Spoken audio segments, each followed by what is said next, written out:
به نظرتون ابزاری وجود داره که بتونه این میز رو ببره ولی نتونه دست منو ببره؟ داریم راجع به ابزاری صحبت میکنیم که از دنیای پزشکی وارد دنیای ابزار شد. ایده کار از کجا اومد؟ وقتی شما دستتون رو گچ میگیرین، روزی که میخواین بازش کنید، شما به ابزاری نیاز دارین که بتونه این گچ سخت رو برش بده و در عین حال آسیبی به پوست و گوشتتون نرسونه. ابزاری به اسم oscillating tool. خب اینجا oscillating tool ما میشه نوسانش رو تنظیم کرد. رو کمترین دور میذاریم اینو. امیدوارم که دوربین فوکوس کرده باشه. ما که اینو روشنش میکنیم شروع میکنه به یه نوسان. خب الان این نوسان میتونیم با یه کمی احتیاط بهش دست بزنیم. اونجوری که میبینیم انگشت ما هم با این نوسان ایجاد میکنه. من نمیخوام میز رو ببرم، ولی توی قسمت بعدی میریم توی صنعت بررسیش میکنیم، ببینیم کجا این ابزار به درد ما میخوره. خیلی خوب، حالا ما اینجا یه تیکه درایوال یا همون کناف خودمون رو داریم. میخوایم جای یه دونه پریز رو برش بزنیم. فرض کنیم فایندرمون به همون میگه این پشت یه کابل برق وجود داره، پس باید مواظب باشیم که بهش صدمه ای نزنیم. بریم سراغ برش. اینجا یه دونه اره دستی داریم که برای برش اول ازش استفاده میکنیم به نمایندگی سایر اره ها. و از طرف دیگه oscillating tool برای برش دوممون. چون فریممون به میز متصل نیست، پس من باید با دست چپم فریم رو نگهش دارم. ولی اصولی به این صورته که ما اره رو روی اون نقطه‌ای که میخوایم برش بذاریم میذاریم و با دست دیگه‌مون یه ضربه به پشت اره میزنیم.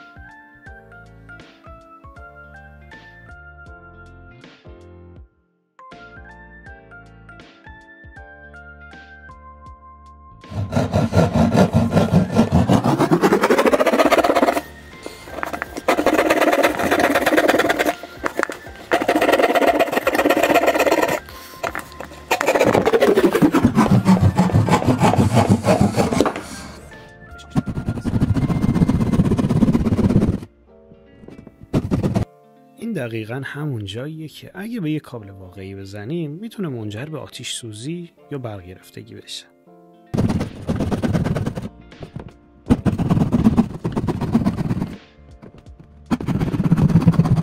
برش اولمون انجام شد. الان برش دوم رو با مولتی تول انجام میدیم و بعداً مقایسه‌اش رو میکنیم.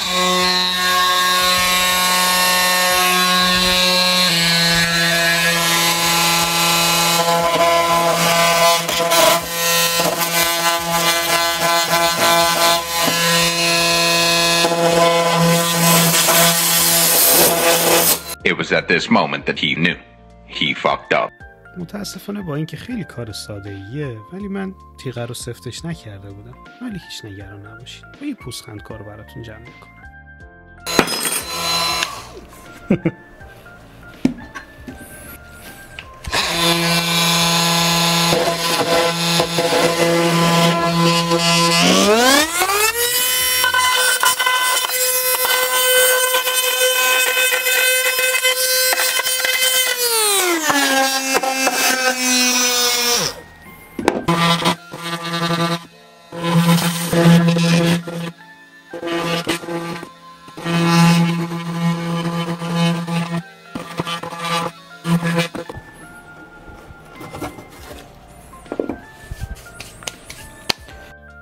همینطور که اینجا میبینید برشی که با مولتی تول زدیم خیلی ترتمیز و صاف شده. حالا این تیکه رو که تیغ ول شد متاسفانه یه ذره اگه فاکتور بگیریم در کل برش خیلی تمیزه، لبه ها خیلی تیز شدن، خیلی شارپ به اصطلاح برشش دادیم و همچنین کابلمون هم سالمه، هیچ اتفاقی برای کابل نیفتاده. در مقابل اینور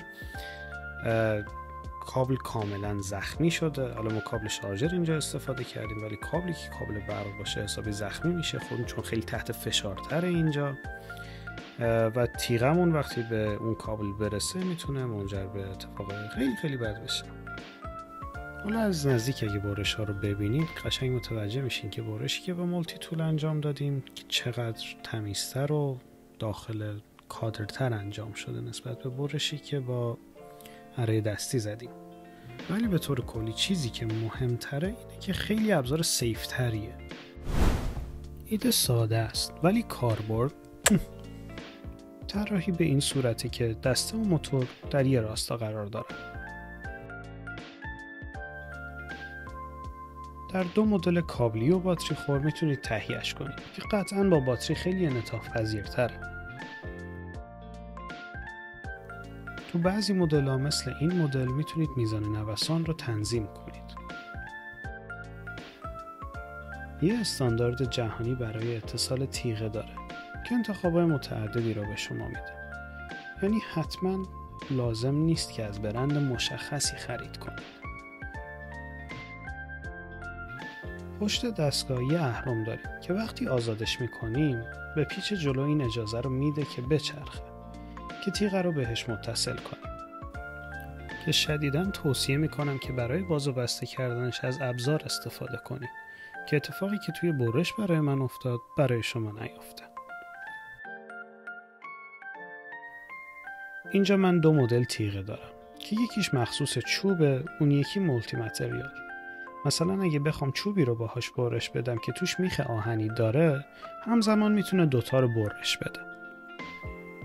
بسته به مدل دستگاهی که تهیه میکنید میتونید تیغه رو تو زوایای مختلفی روی ابزارتون ببندید، مثلا 45 درجه یا 90 درجه.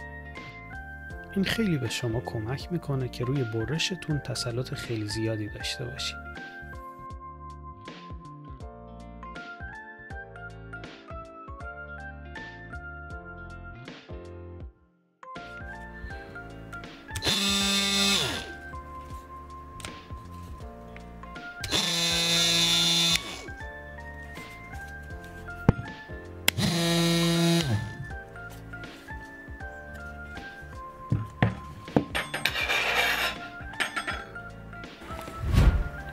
از همون ابزاری که یه روزی توی پزشکی برای باز کردن گچ ازش استفاده میشد، امروز شده یکی از پرکاربردترین ابزارهای کارگاهی.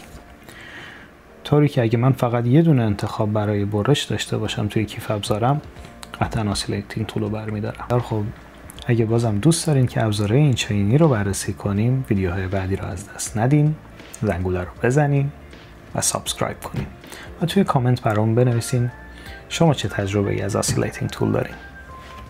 خدا نگهدار.